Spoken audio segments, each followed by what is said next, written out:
Varanasi gangrape मामले में बड़ा खुलासा हुआ है। सेक्स रैकेट मास्टरमाइंड बड़ा खिलाड़ी निकला। क्या है पूरा मामला, इस वीडियो में समझते हैं। नमस्कार, मैं हूं रजनीश यादव, आप देख रहे हैं लोकमत हिंदी। वाराणसी में छात्रा को अगवा करके उसके घर से 5 किलोमीटर के दायरे में रखा। 6 दिन में 23 लोगों ने रेप किया। इस दौरान छात्रा को ड्रग्स देकर नशे में रखा गया।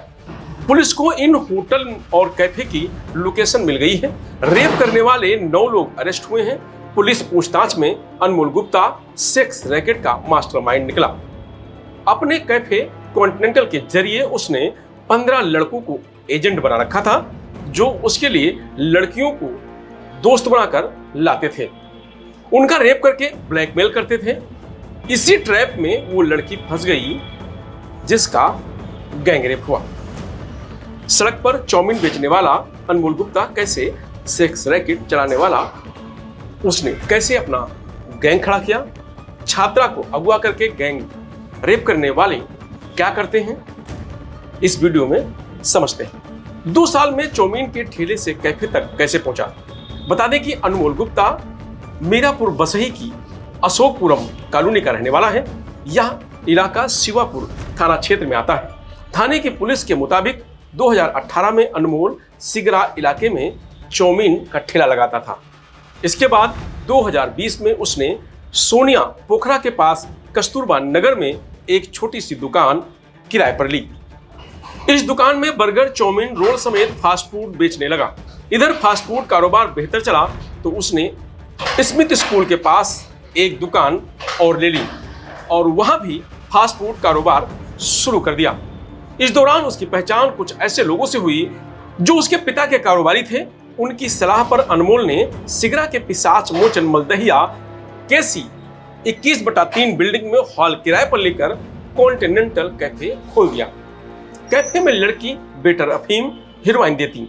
इस कैफे में हुक्का से लेकर शराब तक परोसी जाती। आरोप है कि कैफे में लड़कों को अफीम और हेरोइन भी दी जाती थी। डिमांड के अनुसार फीमेल वेटर भी सर्च करते थे। अनमोल का धंधा ठीक चल रहा था। जब उसके कैफे में लड़कियां आकर नशे की डिमांड करने लगी, तब उसने सेक्स रैकेट चलाने की प्लानिंग की। अनमोल ने पहले कैफे में ड्रग्स की डिमांड लेकर आने वाली 5 लड़कियों को अपना दोस्त बनाया। उनको ऑफर दिया कि वह कैफे में आने वाली लड़कियों के जरिए अच्छा पैसा कमा सकते हैं। नशे में धुत होने वाली लड़कियों को कैफे में दूसरे लड़कों को परोस सकते हैं। पहले 1 से 2 अटेम्प्ट में जब लड़कियों ने कहीं शिकायत नहीं की, तब अनमोल का मनोबल बढ़ा और 5 लड़कों को सेक्स रैकेट का हिस्सेदार बना लिया।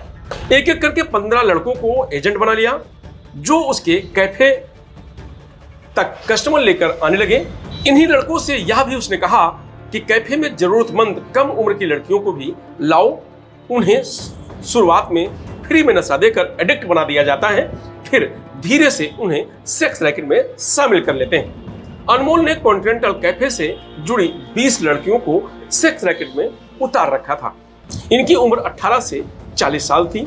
विदेशी लड़कियों की प्रोफाइल दिखाकर भी कस्टमर को ऑफर करता था। सेक्स रैकेट के जरिए अनमोल लग्जरी लाइफ जीने लगा। उसने कैफे की कमाई से i20 कार, 2 आईफोन, सोने की चैन खरीदी थी। शहर की कई प्रॉपर्टियों में उसने इन्वेस्टमेंट कर रखा था। अनमोल ने 2 लाख रुपए के शेयर भी खरीदे थे। पूछताछ में उसकी एक गर्लफ्रेंड भी सामने आई है। उसका इस सेक्स रैकेट से क्या लेना देना है, इसकी भी जांच की जा रही है।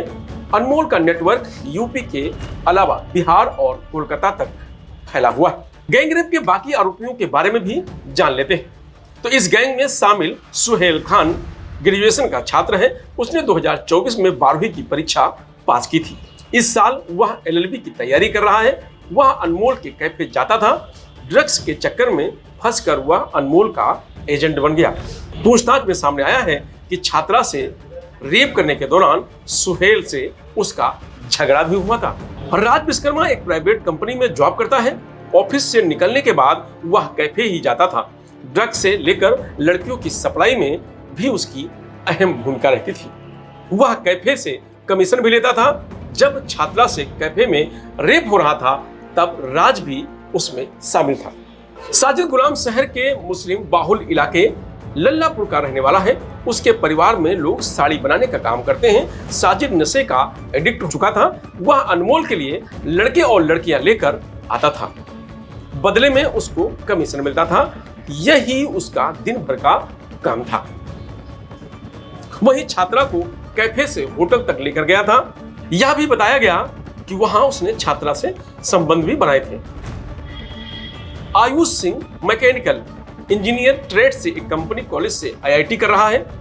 कॉलेज से आने के बाद हर रोज वह कैफे पहुंच जाता था। स्कूल के स्टूडेंट के बीच वह अपना नेटवर्क बढ़ाता था, उन्हें कैफे तक लेकर जाता था। उसने भी कैफे में लड़की के साथ रेप किया था। तनवीर उर्फ समीर एक दुकान पर कार मैकेनिक है। दुनिया के लिए वह कार की रिपेयरिंग करता था, मगर उसकी असली कमाई का जरिया कैफे से मिलने वाला कमीशन होता था। अनमोल उसको नशा कराता था। तनवीर गैराज में आने वाले कस्टमर के जरिए कैफे के बिजनेस को आगे बढ़ा रहा था। इमरान इंटरमीडिएट का छात्र है। वह कैफे में लड़कियों को फोटो और वीडियो बनाता था, उन्हें ब्लैकमेल करता था। कई केस ऐसे सामने आए हैं जिसमें उसने गलत करने के लिए लड़कियों पर दबाव बनाया था। दानिश सोशल मीडिया पर लोगों को लड़कियों की फोटो वीडियो भेजकर कैफे आने के लिए ऑफर करता था। दानिश अली सिर्फ 20 साल का है। वह सोशल मीडिया पर नेटवर्क फैला रहा था। चैट करते हुए वह लोगों को कैफे के बारे में बताता था, लड़कियों की तस्वीरें और वीडियो भेजकर ऑफर करता था। पुलिस को उसके मोबाइल से 18 से ज्यादा लड़कियों की अश्लील वीडियो और तस्वीरें मिली। शब्बीर आलम एक कपड़े की दुकान पर काम करता था। वह अपने एक दोस्त के साथ कैफे आया था, मगर वह नशे के जाल में फंस गया। इसके बाद वह लड़कियों के लिए कस्टमर लेकर आने लगा। छात्रा से रेप के दौरान भी वहां मौजूद था। उसको भी पुलिस ने जेल भेज दिया।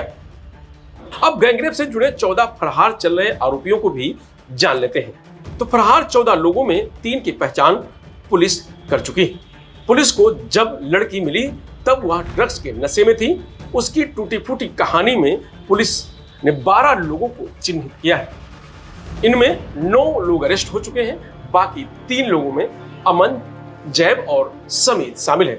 इन्हें पुलिस ढूंढ रही है। अभी 11 लोगों की पहचान होनी बाकी है। पुलिस ने जिन लोगों को अरेस्ट किया है उनसे पूछताछ करके रेप करने वाले आरोपियों की पहचान क्लियर की जा रही है। बता दें कि 29 मार्च को लड़की लापता हुई, 4 अप्रैल को बेसुध मिली। छात्रा के पिता ने पुलिस को बताया कि मेरी बेटी 29 मार्च को अचानक लापता हो गई। दोस्तों, रिश्तेदारों सब जगह ढूंढा। उसके दोस्त दानिश और आयुष को भी फोन किया।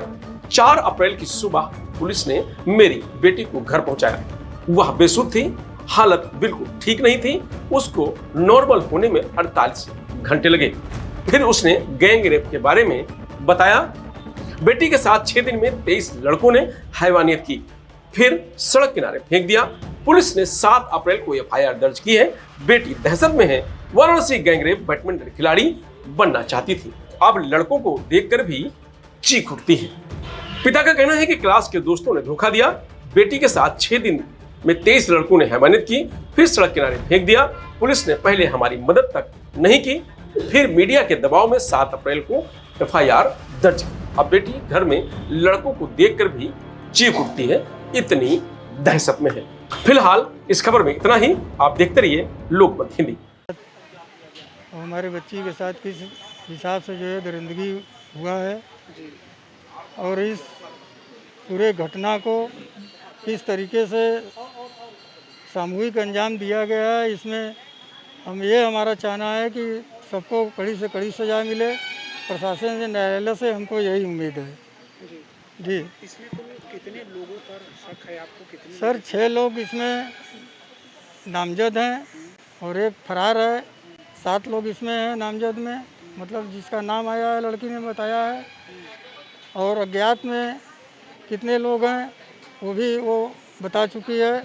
और इस समय आपके सामने हम जो भी बता रहे हैं उसी आधार पे जो है आपको जो भी उचित कदम है शासन से, प्रशासन से हमको यही बिटिया क्या करती थी, क्या बनना चाहती बिटिया पढ़ के अभी निकली ही थी कि जिसके बारे में हम कुछ सोच ही रहे थे अपने स्थिति को देखते हुए, और स्पोर्ट में उसका रुझान था, और उसके आगे कुछ हम बताने की स्थिति में अब नहीं है। थोड़ा मेरा तबीयत सही है। क्या ये कुछ युवक जो हैं वो बच्ची के साथ पढ़ते थे, पूर्व में भी कुछ संपर्क में थे, कुछ बातचीत? ये उनके साथ जो क्लासमेट थे उनके ये जानने वाली थी, इसीलिए उसको बहला फुसला कर किसी प्रकार से उसके साथ ये सब हुआ है। वो जो 3 नाम आप ले रहे थे, जी।